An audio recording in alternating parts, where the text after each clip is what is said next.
Bismillahirrahmanirrahim. Assalamualaikum warahmatullahi wabarakatuh. Allahumma sholli wa sallim wa barik ala sayyidina Muhammad wa ala ali sayyidina Muhammad.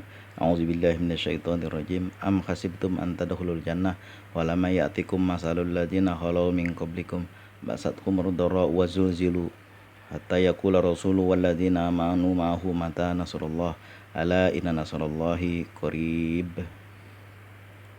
Kalau kita lihat di beberapa web, di beberapa situs, bahkan di YouTube sekalipun, itu ada dijual berbagai macam berbagai macam mutiara. Mutiara itu harganya mahal, sebagaimana semua kita tahu. Yang tahu kita, mutiara itu mahal. Tapi tahukah kita proses terjadinya mutiara? Mutiara terjadi itu kisahnya begini, kisah anak-anak begini ceritanya. Ada seekor anak kerang. Anak kerang itu kan dia kalau jalan buka tutup, maka kerang itu bisa jalan, bisa pindah dari tempat ke tempat lain. Transportasi kerang itu dengan cara membuka dan menutup cangkangnya, baru dia bisa pindah. Nah, ketika kerang itu sedang berpindah satu tempat ke tempat lain, ada pasir yang masuk, ada butiran batu-batu kecil yang masuk ke dalam tubuhnya. Lalu anak kerang itu menangis kesakitan, karena kan tubuh kerang itu lembut, dalamnya itu kan yang merah itu lembut. Lalu dia berkata, "Ibu," bilangnya kan, "tubuh saya sakit karena ada batu yang masuk, batu kecil, pasir kecil yang masuk ke dalam tubuh saya." Apa kata ibunya? "Nak, Tuhan menciptakan kita tanpa tangan. Jadi biarkanlah untuk pasir itu masuk ke dalam tubuhmu, dan jangan engkau menangis, dan jangan engkau mengeluh. Biarkan, kalau bisa engkau balut dengan air matamu sehingga kerang itu, pasir itu menjadi nggak sakit lagi di dalam tubuhmu." Akhirnya karena dia nggak punya tangan, ya udah dia ngikutin aja apa kata ibunya. Walaupun dia nangis, walaupun dia mengeluarkan air mata, itu lama-lama air matanya kerang itu di dalam cerita ini disebut dia membalut pasir tadi. Lama-lama, lama kelamaan, apa itu namanya, kerangnya itu dipanen. Ketika kerang itu dipanen, diangkat. Kerang-kerang yang di dalamnya mengandung pasir dipisahin, dan kerang-kerang yang tidak ada pasirnya juga dipisahin. Kerang yang tidak ada pasirnya itu dijual secara kiloan dan secara partai di mana di depan rumah kita di jalan-jalan. Jadi apa? Kerang rebus. Nah, kemudian kerang-kerang yang berpasir dipisahkan dan diangkat pasirnya, itulah menjadi mutiara. Dan mutiara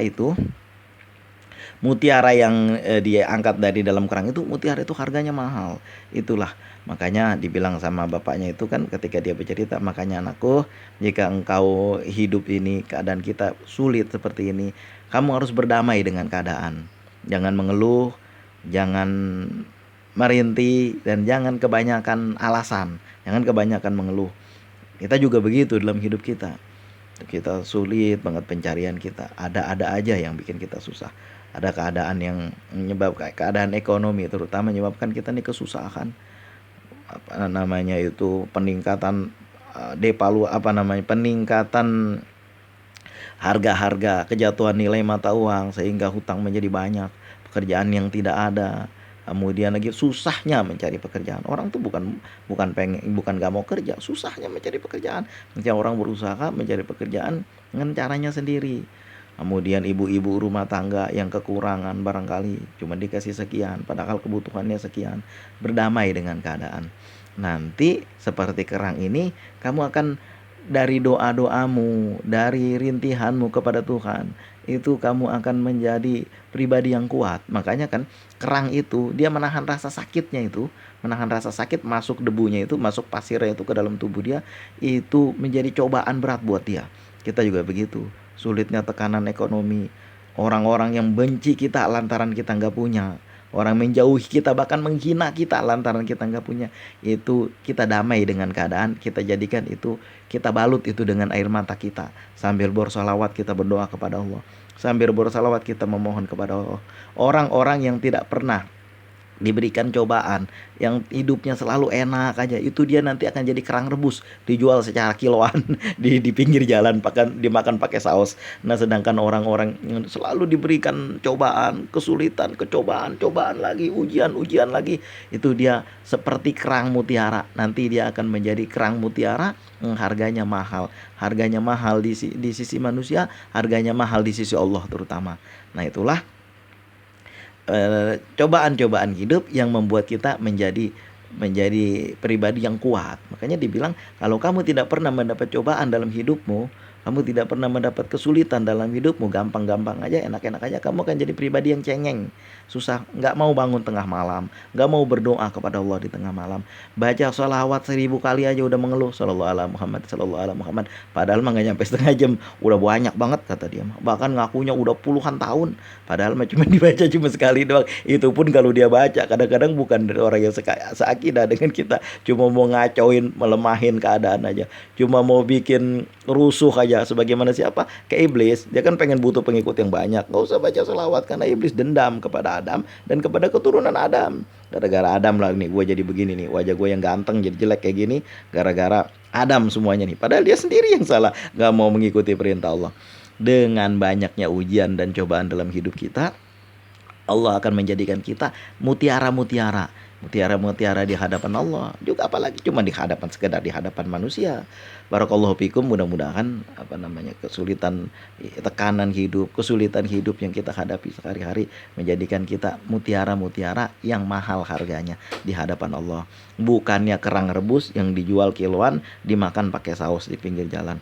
Allah berfirman di dalam Al-Quran, "Am hasibatum an tadkhulul jannah." Apakah engkau menyangka engkau akan itu mudah aja melenggang kangkung masuk surga tanpa ada ujian? Basatkumul dhara'u wa dzulzilu walamma ya'tikum masalul ladzina khalu min qablikum basatkumul dhara'u wa dzulzilu. Padahal engkau belum dikasih ujian, belum dikasih cobaan sebagaimana rasul-rasul orang-orang soleh sebelum engkau. Nabi Zakaria digergaji kepalanya, Nabi Isa disalib dan dipitnah sepanjang hidupnya. Nabi Isa, Rasulullah jangan tanya, lebih berat lagi. Nabi Nuh juga sama. Nabi Adam didengkiin luar biasa. Sama siapa tuh? Ya makhluk lain yang jaga suka dengan Nabi Adam. Nabi Yusuf, apa lagi? Semuanya itu nabi-nabi, orang-orang soleh semuanya. Omar Mukhtar di Libya dulu melawan Prancis. Itu luar biasa, ditawan Umar Mukhtar melawan Prancis dengan apa namanya, dengan senjata bedil-bedil locok yang zaman purba itu. Apakah kamu mau cuma melawan kami dengan bedil-bedil kayak begini doang? Ini kalau ditembak juga agak sakit, jadi gatel doang. Boro-boro mati, gatel doang katanya, kata para penjajah itu. Bukannya kami mengharapkan kemenangan, karena kami juga tahu, tapi yang penting kami ada perlawanan. Kan dalam kisahnya itu si semut membawain butiran-butiran air, diketawain sama cecek. Emangnya air seuprit itu bisa madamin api yang segede gunung? Bukannya masalah madamkannya, tapi supaya Allah melihat saya berada di pihak yang mana, kata sebut itu. Orang-orang yang tidak pernah dikasih ujian dalam hidupnya, ya santai-santai aja, mereka akan jadi kerang rebus yang tidak punya pribadi yang kuat dan tidak punya kemuliaan di sisi Allah. Orang tengah malam bangun sujud kepada Allah, membaca salat puluhan ribu kali berbulan-bulan. Tapi rasanya kalau tahun mah enggak lah, itu yang bilang tahun udah membaca lalu tahun gak berubah itu mah mengada-ada namanya. Bacanya kagak ikhlas kalau kayak begitu mah, bacanya tidak penuh kecintaan kepada Rasulullah. Itulah kerang-kerang rebus yang dijual kiloan di pinggir jalan, dimakan pakai saus. Mudah-mudahan Allah menjadikan kita mutiara-mutiara dengan dengan cobaan yang Allah berikan kepada kita. Semakin banyak cobaan, semakin mahal harga kita semakin mahal nilai kita di hadapan Allah. Basatkumul dhara'u wa zulzilu hatta yaqula rasul walladzina amanu ma'ahu mata nasrullah ala inna nasrullahi qarib. Barakallahu fikum. Mudah-mudahan kita menjadi kerang mutiara, kita menjadi mutiara-mutiara, bukan menjadi kerang rebus. Usikum nafsi bitaqwallah.